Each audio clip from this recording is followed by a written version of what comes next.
যেদিন আমি প্রথম আলো জেলে ধরাতে এলাম, এসে জানলাম না, আলো নয়, অন্ধকার নিয়েই জন্মেছি। কারণ আমি মেয়ে। আমি মেয়ে বলে মা তো ভয়ে সিধিয়েছিল বিছানার এক পাশে। বাবা দুদিন আমার মুখ দর্শন করেনি, আমি মেয়ে বলে। দাদু মিষ্টিগুলো ধুত্তর বলে ছুঁড়ে ফেলে দিল মাছ পুকুরে। ঠাম্মি মুখ বেঁকিয়ে পাড়ায় পাড়ায় বলে বেড়ালো, কি আবার হবে, খরচের জোগাড় হয়েছে আবার। সুতিকা ঘরে টিম টিম করে জ্বলা আলোয় শুধু মা আমাকে প্রাণ ভরে দেখে, বলতো, কেন এলি তুই আমার যন্ত্রণা বাড়াতে? জানিস না, এরা ছেলে চায়, ছেলে। বংশের প্রদীপ, আত্মমর্যাদার প্রদীপ। দেখছিস না ঘরে কেমন কাল বৈশাখীর মতন গুরু গম্ভীর মেঘ, কেমন অসহায় নিস্তব্ধতা।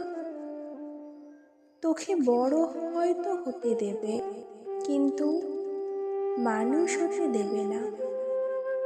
নারী তো সন্তান জন্মদানের যন্ত্র, যে যন্ত্র হতে পরে জন্ম নিল আমার অনুজ ভাই সুভাষ। ঘরে যেন আলো এলো, সেদিন সারা ঘর সাজলো নানান রঙের আলোয়। উঠোন থেকে ঠাকুর ঘর, বাড়ির ছাদ থেকে তুলসী তলা। অন্নপ্রাশনে কত লোক খেলো, জন্মদিনও পালতি হলো রাজসিকভাবে।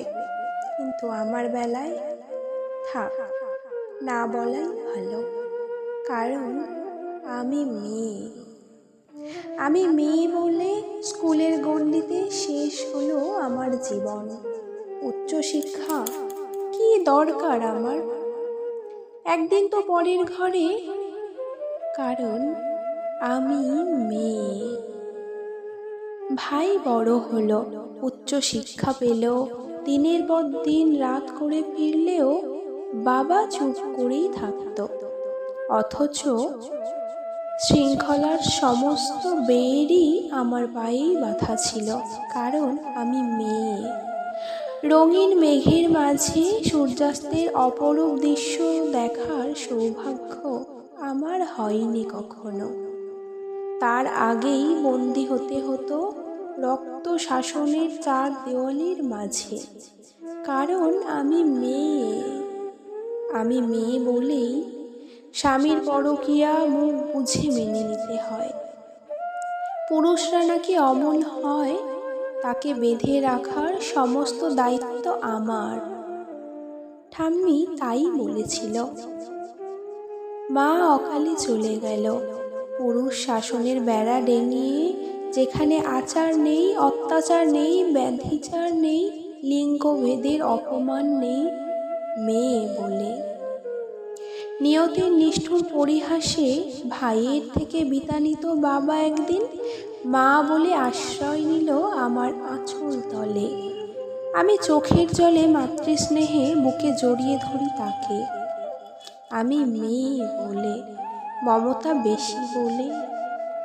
অথচ সেই প্রাগৈতিহাসিক যুগ থেকে যুগান্তরের কঠিন পথ হেঁটে আমি জেলে এসেছি আলো।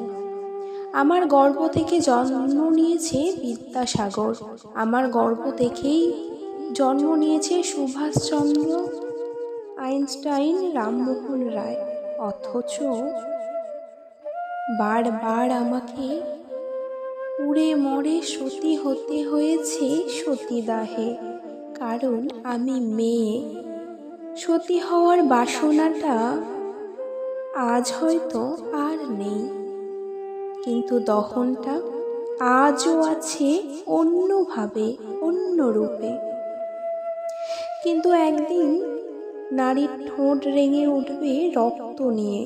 কলঙ্কের ঘোমটা ছেড়ে উন্মুক্ত হব জলের স্থলে আর অসীম আকাশে। অসামান্য পদধরে কেঁপে উঠবে ধারিত্রী। দারুণ জ্যোতিপুণ্যে উদ্ভাসিত হবে চারিদিক। নবালোকে নবদিগন্তের উন্মোচন হবে আবার। সবাই আতঙ্কে স্তব্ধ হয়ে দেখতে থাকবে রণচণ্ডী মূর্তিধারিণী একবিংশ শতাব্দীর নারী শক্তিকে।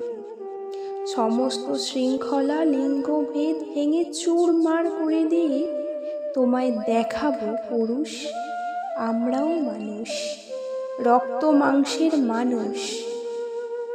নারী পুরুষের বিপরীত নয়, বরং পরিপূরক।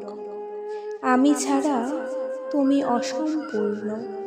এ জগৎ অসম্পূর্ণ, সম্পূর্ণ রূপেই অসম্পূর্ণ।